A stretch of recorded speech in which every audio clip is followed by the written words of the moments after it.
الشيخ عبيد الله الأفغاني هذا كان في أبها، جلس تقريبا 24 سنة في أبها يدرس القرآن.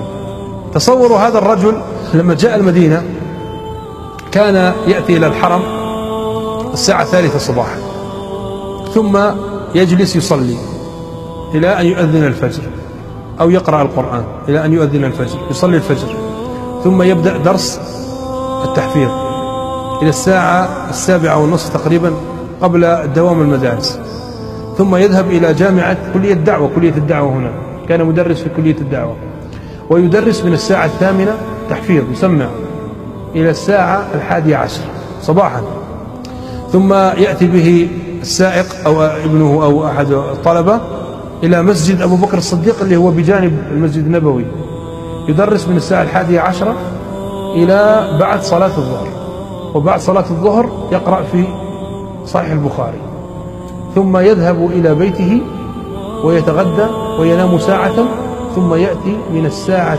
3 عصرا وهو يسمع إلى 10 ليلا. هذا دأبه منذ جاء المدينة إلى قبيل موته.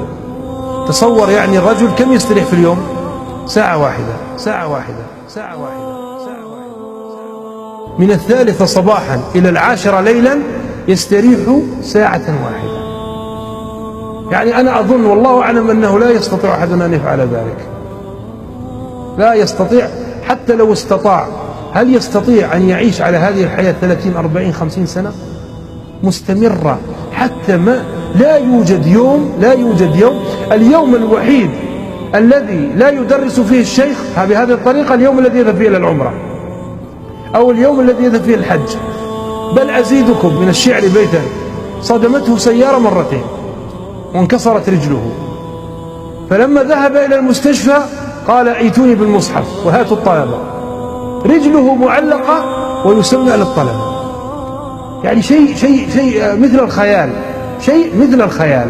أنا أقول هذا الشيء هذا غير ما ندري بعد الساعة 10 لما يذهب إلى بيته هل ينام، هل يجلس، هل يقوم الليل، ماذا يفعل، الله أعلم، نحن لا ندري. أنا أتكلم عن ما عاشرناه، يعني ما الذي جلسته معه أنا من 3 صباحا إلى 10 هذا كنا نجلسها مع الشيخ، لكن ماذا يحدث في بيته لا ندري. هل يسمع، هل ينام، هل يقرأ قرآن، هل يفعل، الله أعلم ماذا يفعل. فرجل قدوة. فلذلك نريد شبابنا إن شاء الله يقتدوا بهذه النماذج القرآنية، لأنكم أنتم من أهل القرآن، أهل الله وخاصته، فنريدكم إن شاء الله أن يكون منكم مثل هذه النماذج. فلذلك يعني أسأل الله العظيم رب العرش العظيم أن يوفقنا إلى أن نكون من أهل الله وخاصته، وأن يجعلنا من أهل القرآن، وأن يتوجنا يوم القيامة بتاج الوقار، وأن يجعله ذخرا لنا، وأن يقال لنا يوم القيامة: اقرأ وارقى فإن منزلك عند آخر آية تقرأها. هذا والله أعلم، وصلى الله على نبينا محمد وسلم تسليما.